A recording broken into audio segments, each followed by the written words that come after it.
Take a rubber. Hi, we are Group LAX 4. We are going to discuss about our title about antimicrobial resistance. And now I'm going to read the title that been given to us, which is Superwhat. Public health officials are reporting a case of a woman who died from an incurable infection. The woman in her 70s had broken her right femur a couple years back. And then she later developed a bone infection in her femur and was hospitalized a number of times in the years that followed. It was later discovered that the woman was infected with a carbapenem-resistant Enterobacter, which is CRE, and testing showed the Superbug that had spread throughout her body were non-responsive to 26 different antibiotics. And CDC director has called CRE is nightmare bacteria because of the danger they pose for spreading antibiotic resistance. And in September 2016, the United Nations General Assembly held a high-level meeting on antibiotic resistance. Only the fourth time the body had addressed a health issue. And then I will introduce myself. My name is Dayu bin Ahmad. My number is 175228. Hi, Assalamualaikum. My name is Hidayatul Nabila binti Mak Yasin. My metric number is 175089. Hi, my name is Jayamani Kopusami and my matrix number is 175669. Hi, my name is Petrina N. Peter, metric number 171-04. Hi, my name is Masha Pushanbuka, metric number 174212. Lastly, my name is Limpexia with matrix number 175649. So today we are going to talk about antibiotic resistance. Yes. So what do you understand by antibiotic? When you think of antibiotic, it's more like when you're sick, then you take antibiotic, is it? Yes. So, But I think not all types of sickness, like especially when we have fever, which means there's some kind of infection going on, then we take antibiotic. Antibiotic basically possesses properties or ingredients, active ingredients, which can actually, basically by the name itself, it's antibiotic. Biotic is a living organism, anti is against it. So it's going to kill any bacteria. but most of the things, like even you have wounds or we have flu, the doctors will prescribe antibiotic. So is it okay for them, for us to take so much antibiotic? I think it's not okay, but at the same time, you need to take certain protection is needed. At given times, you need to take antibiotics, and sometimes you don't need to take. So I think it depends on the situation, it depends on your experience. It also depends on the type of wound or the type of injury that you have. Like if you're like gravely injured, then I think you need to take antibiotics. Because any infectious bacteria can enter inside your body, cause even severe septicemia, bacteremia, which could lead to death eventually. So you mean that that's for the condition where we should judge either we should take antibiotic or not. Yeah. Depends on the condition. And because most of the bacteria, right, that is infected to us, is always like a normal bacteria that you find anywhere on any surfaces. It's like all the simple bacteria which can cause problems. Like the E. coli, Klebsiella, that's where you find your environment and on the surface on any table. Even on this table, maybe you have like so many different types of bacteria. But Yeah. just that when you have an infection, then like you have a wound, that's when it affects. Actually, yeah. So actually, how does this antibiotic resistance comes about? Kat, do you know? Do you know how does we get resistant towards antibiotics? That looks actually Actually, one thing I know, antibiotic resistance can occur when Exposed too much, exposed so much of when you are prescribed with overdose of antibiotic. So basically, like not finishing. okay, not finishing, So basically, you mean not when finishing the antibiotic. when the microbes exposed too much towards the antibiotic given, and there's some changes on them that cause the resistance, right? That's Yeah, I what think you're the trying to say. microbes kind of self-adapt as well. Yeah. The ones which survive. The one that's right now against our immunity. Yeah. Against our antibiotic and also our immunity. Yeah, so actually this antibiotic resistance comes from us overdosing, underdosing, or misusing this antibiotic. For example, if you are prescribed a certain duration of antibiotic, then we didn't finish it all. That's when the bacteria is weak already, and then we didn't finish it all. We thought we are healed. Then the bacteria become resistant. Then after that, it becomes another type of bacteria, and it is not curable by this kind of antibiotic. Yeah, Same that what concept. Same concept for human and animal, right? Yeah. And also for animals, especially livestock, you Mm. give antibiotics and you slaughter them before the withdrawal period. That means before the active ingredients are eliminated from the body. And when humans consume it, Yeah. you never know there's antibiotic inside there, but then your bacteria know. So they kind of survive against it. And eventually, when you are going to get treated for the same kind of active ingredient antibiotic, it wouldn't work also. Yeah, I think because when we use too much antibiotic, maybe the duration, maybe the residue is still remain on the meat itself, and when we consume it, naturally we also consume the antibiotic, and our body also poses with too much amount of antibiotic, and we can also be resistant towards some certain antibiotics someday. Although, do you know any bacteria that is already resistant towards antibiotic? I'm not sure, but I think there's one disease that causes tuberculosis. Yeah. Yeah. But I'm not sure how they got resistance for that disease. Anyone knows? I what I read about is there's increasing number of cases of people getting multi-drug resistant tuberculosis.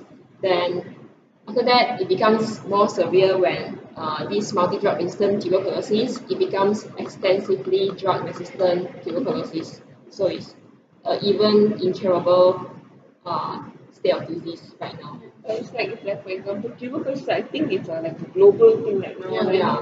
Most of the developing countries, like the people from developing countries, they tend to have this disease. It's like a very common disease in developing countries. Yeah.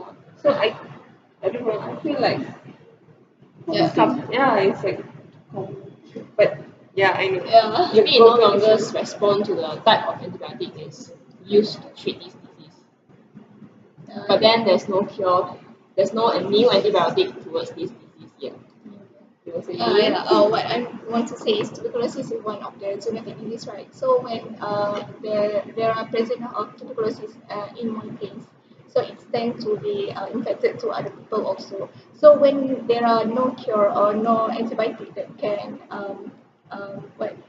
cure this problem, so I think it's such a problem to that country is when the disease itself can spread to other people and maybe can increase the number of death and maybe the country itself can have lost many people also. So it's such a loss. Yeah. So it is a serious problem. Yeah, quite serious problem. So if we don't address this issue as fast as possible, What do you think will happen if we just leave this, is it? yeah, there's these antibiotic resistant cases is getting more and more every day, and there are more diseases resistant to antibiotics. So what will happen to our world later? Incidence, Yeah. incidence rate Incidence rate, yeah.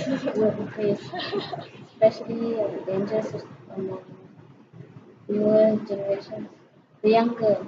Younger generation. But I think it's a natural cause, I think, if because as an Indian, we believe in karma, but, it's like, we are developing, but we don't really, how do you say, The increasing number of Is it population. like the nature's cause of reducing the population? Nature's cause of reducing number of population. Yeah, that's true. I think that's why accidents happen. It's like the mother nature is taking its own course to reduce the population. Under that, it's not just affect the community, it also affect even the animals, and the animals also affected. Even our food source will reduce, and the community will reduce in number, and even the country also need to spend a lot of money to find a new types of antibiotic just for the to cure this problem of the antimicrobial resistance. But is there like any research being done? I think I've never heard. I think after this, because for now they're still finding antibiotics, I think they're having more researchers and everything. At one point of time, when they know that people are not responding to any of that, then they have to know which one they are responding to. Then they will do more research. Like from what I've read, the carbapenem resistant enterobacterial, that's actually the last stage of antibiotics given to the humans. Oh, really? That's actually already the last. That's why the woman, actually 70-year-old woman, she's given all about 26 types of different type of antibiotics. wow. That was the last stage, and that's when she succumbed to the disease. So I think, to the resistance, to the problem. Yeah. So yeah. I think to what Umar says, like this case, the woman actually got this femur fracture. Very simple problem. very simple problem, and she died because of the femur fracture, because of the bacteria infecting the site. Yeah. So Actually, I heard one case, I don't remember where I read it, but that girl only had the teeth, she take out the teeth by herself, but then suddenly, a few days later, she see that there's already inflammation and also swollen and like something already eating the flesh of her gums, and it's already spread almost half of her face. But I'm not sure whether it's the case of antimicrobial resistance or yeah, due to the superbug. Oh, that is. So just New case. go to dentist, don't do it yourself.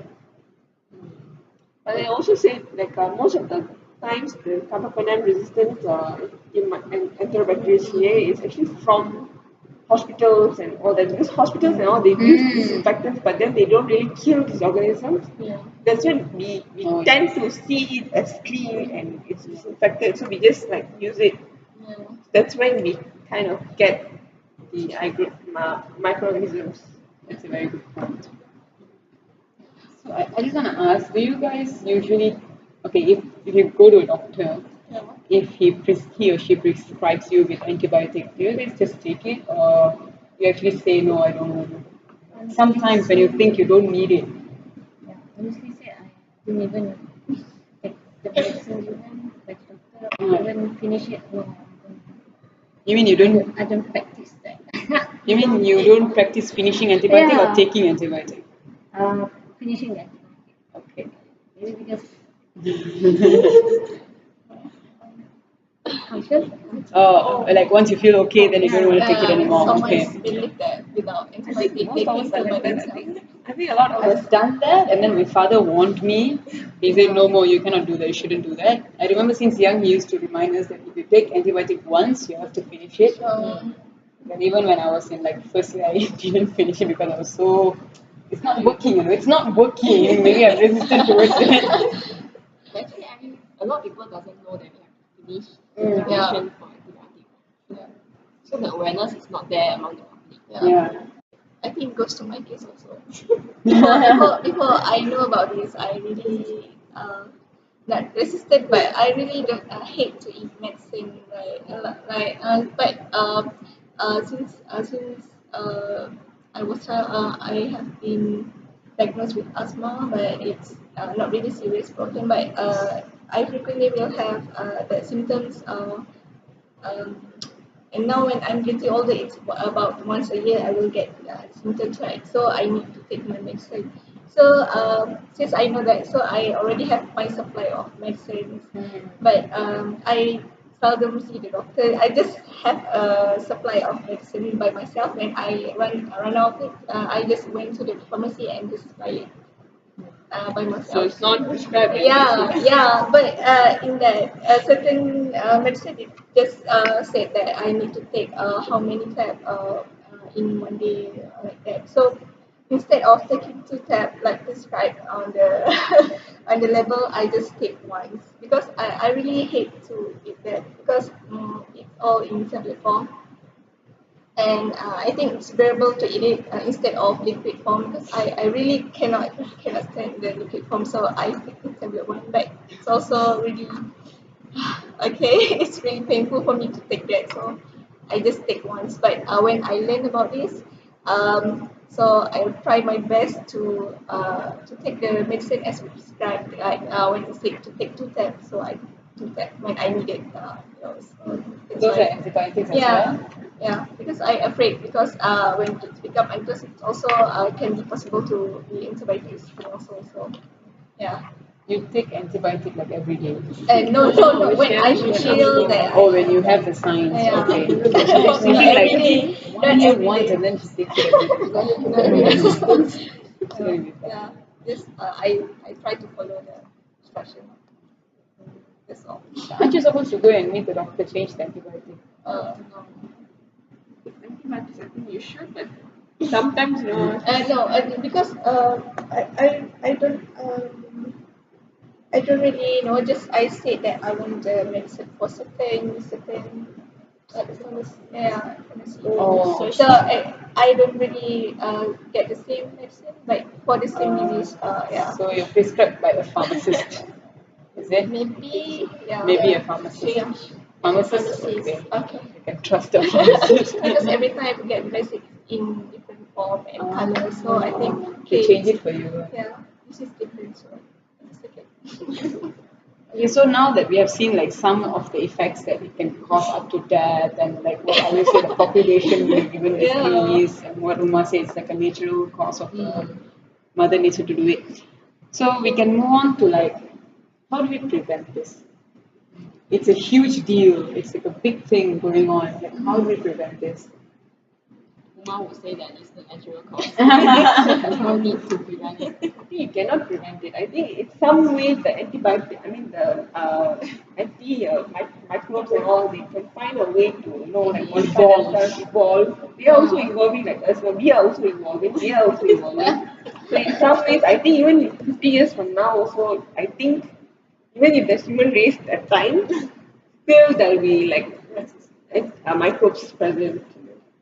They are also evolving at the same rate as us. I think that's what I feel. So I think Maybe at least we can figure out something to slow down maybe we the can process. slow down. Why you're not helping? You're not helping. Take a picture. Is there anything that we can do without relying on antibiotic to cure? Actually, right, like I've been bred, I've been raised to not take medicine until I really cannot stand or like I cannot walk. It's like if I feel headache, I won't go to the doctor. I'll just take Panadol. I'll chill first. Maybe it can be just due to stress. It's not necessarily an infection causing me to have headache or fever. Depends on your immune. Yeah. So I think that's one big reason. Like you don't simply go and take antibiotic when your body doesn't need it. Yeah. Even your good bacteria are dying together with the infectious ones. Even it's not just antibiotic. Like the common way is like Panadol, right? When someone had it, they will just find Panadol. But if they use it frequently, they can also resist to it. Yeah. And then they end up taking more, right?